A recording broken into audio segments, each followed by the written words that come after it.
I'm Tiger Height, and I'm here to make WWE Smackdown and Pro Wrestling Majestic again. The show was fine.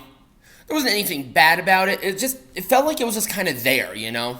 We have our first segment. There's not really a whole lot to say about this. Jey Uso kicks off SmackDown. Out comes Roman Reigns and company. It was a pretty good segment overall, but just a lot of what we've heard before. Not too much to say about it. I still liked it because you can't go wrong with this segment, but you could have watched the same exact segment 4, 5, 6 times. So I'm going to give it an Orange Cassidy thumbs up, and that's being really nice.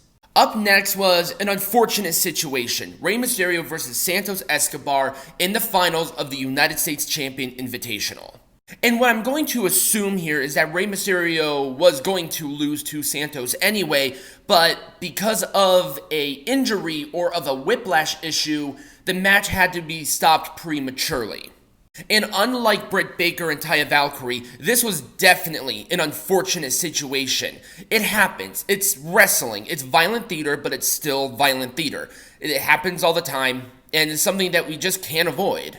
If it happens, it happens. Santos won due to ref stoppage, due to the doctor stoppage, but like I said, I'm going to assume that Santos was going to win anyway, and the match really never got off the ground for the most part. So I'm going to give it an Orange Cassidy thumbs up. And that's being really nice there.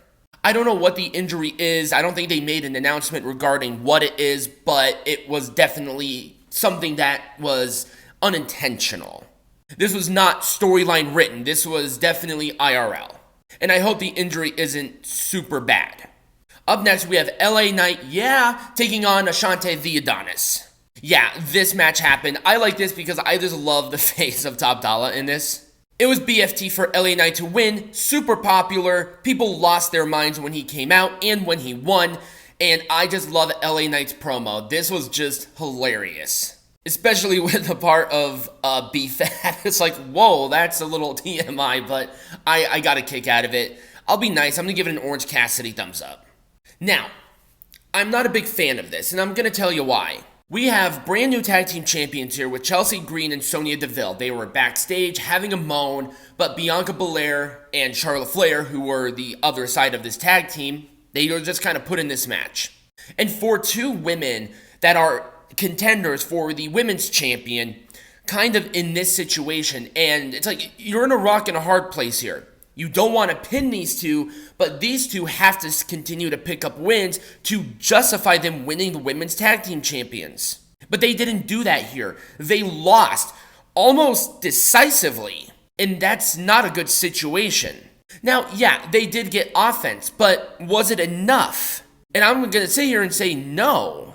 It was a big boot for the win. It wasn't even with like a general finisher that we see Charlotte do often. She's won matches with this big boot, but it was just a big boot. And not only that, there was a delay in the pin. Why did we do this? You almost discredited the tag team champions automatically because of this. It was slight work and super unnecessary.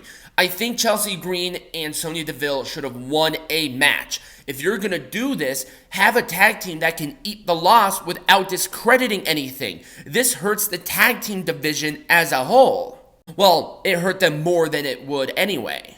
It is what it is. You discredited a division that needs credit. It needs validation, and this did not do that. So it gets a thumbs down. Was it wrestled well? Yeah. The action was fine, and there was some offense, like I said before, but does it really matter in the grand scheme of things? No. I want this tag division to work. I want justification on why you had to give Chelsea Green and Sonya Deville the loss here. I'm not mad at them. I'm not mad at Bianca Belair and Charlotte. They could not lose right now. They're the two contenders for the women's champion. Rock in a hard place. Very bad booking here. Up next was Karrion Kross taking on Karl Anderson. And I saw this, I'm like, oh wait, Karl Anderson and Luke Gallows are signed to the company. That's not a good thing either. Well, no, it's a good thing that they are signed because obviously it's good to feed your fucking family, but it's bad that I'm sitting there saying, wait, they're signed to WWE? God, that's not good. You know what? The match itself was fine. Karl Anderson got a lot more offense than I thought he was going to, and they gave a name for this cool pump handle twisting into a facebuster move. It's a cool move. I like it. It's called the Final Prayer. I don't mind it.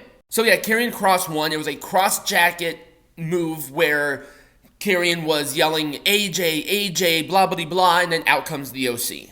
Did it bury Karl Anderson? No. But did it help Karrion? Yes. I think there was more positives here than negatives. I'll give it an Orange Cassidy thumbs up. Kind of wish it went a little bit longer. Maybe more back and forth, and maybe like a false finish or something. That would have been kind of cool. And finally, in our main event, because of a backstage segment, we have Jey Uso taking on Grayson Waller. And here's how you do this correctly. Grayson Waller is obviously a person that they're putting on a pedestal, and him in a very competitive match against the Universal Champion #1 contender was a good thing. Competitive match, good back and forth stuff, a fun main event overall. Structured well, wrestled correctly, Roman Reigns and company were out there, but they did not intervene at all. They just let it happen, and I really like this. It was a spear and a splash for Jey Uso to win, but Grayson was not buried in defeat.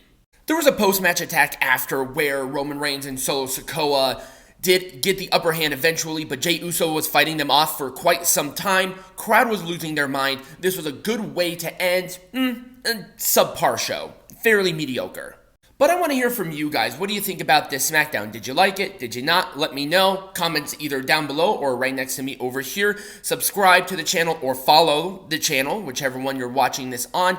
Become a patron at patreon.com/MPWMA, or there's a link in the bio for all the social medias where you can get hats and also, obviously, the Patreon. And as always, be majestic.